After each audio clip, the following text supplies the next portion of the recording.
bir fənnin məzmun xətti olduğu kimi fiziki tərbiyə fənninin də məzmun xətti var.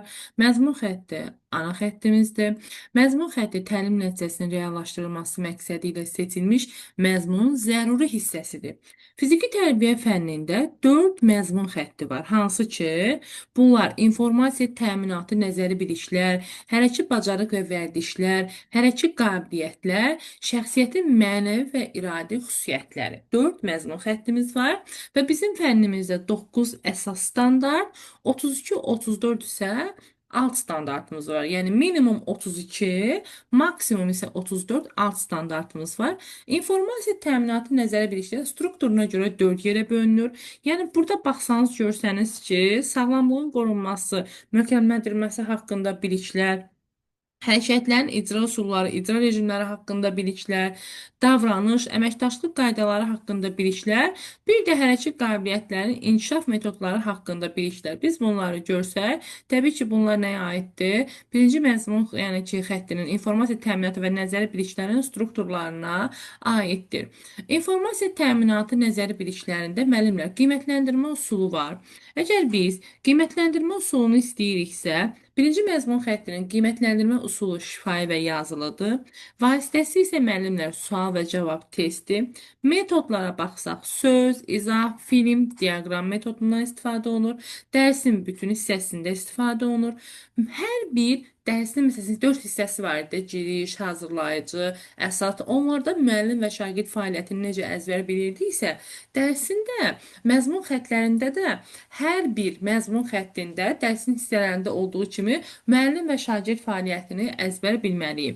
İnformasiya təminatı nəzəri biliklərdə müəllim fəaliyyəti nədir? Müəllim yəni hərəkətlərin icra usulunu izah edir. Deməli biz izah edir görəndə müəllim fəaliyyəti görürük.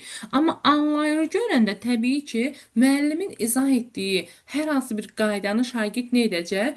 Anlayacaq. İzah edirsə, informasiya verirsə kimdir? Müəllim.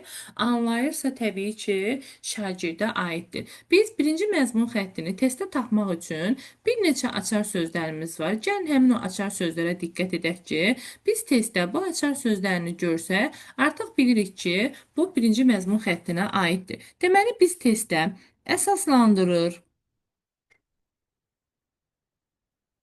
fərqləndirir,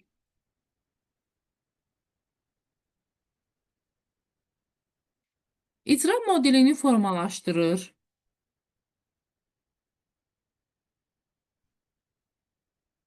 bilik nümayiş elətdirir,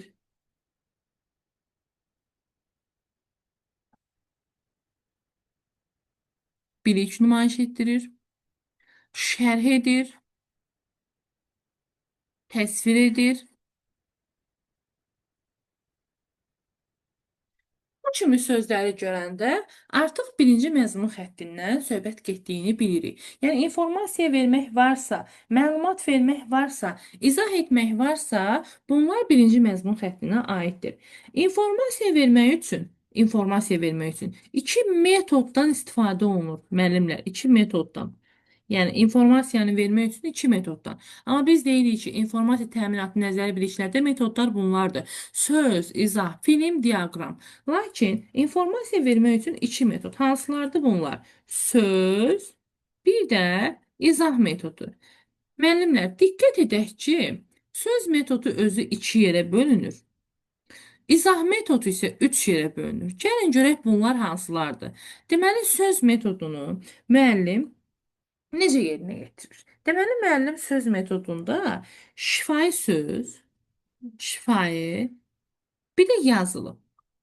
Müəllim öz fikrini şagirdlərə şifahi olaraq da çatdıra bilər, yazılı olaraq da çatdıra bilər. Deməli, söz metodu iki yerə bölündü, şifahi söz və yazılı söz. İzah metodu isə müəllimlər üç yerə bölünür. Gəlin baxaq görək ki, izah metodu hansılardır. Deməli, birinci canlı. Müəllim hər hansı bir hərəki qabiliyyəti şagirdə göstərir, həmin şagird də onu yerinə yetirir. Məsəl üçün, bədən əlmə qabiliyyətində körpü vəziyyətini alır, qüvvə hərəki qabiliyyətində turnikdə dartınır və şagird də həmin hərəkəti yerinə yetirir. Müəllim canlı olaraq göstərir, şagird də yerinə yetirir. İkinci,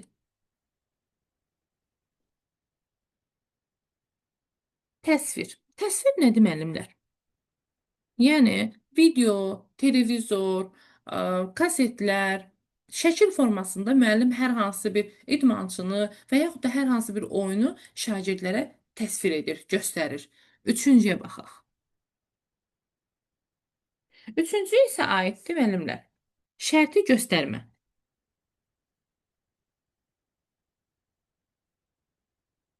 Şərti göstərmə nə deməkdir? Gəlin ona riayət edək. Baxaq görək ki, şərt cədvəllər, qrafiklər, simvollar bunlar şərti göstərməyə aiddir. Yəni müəllim cədvəl, simvol çəkir və yaxud da qrafiklər göstərirsə bunlar nəyə aiddir? Təbii ki, şərti təsvirə aiddir. Deməli, söz metodu özü iki yerə bölündü. Şifahi söz, yazılı söz. İzah metodu isə müəllimlər üç yerə bölündü. Canlı izah, izah etdim, müəllim hər hansı bir hərəkəti göstərir. Təsvir, video, hər hansı bir idmançını və yaxud da hər hansı bir oyunu nə edir? Video şəklində və yaxud da kaset şəklində, disk şəklində şagirdlərə göstərir. Şərti göstərmək isə cədvəl çəkir, simvol və yaxud da qrafiklər vasitəsilə yerinə yetirilir.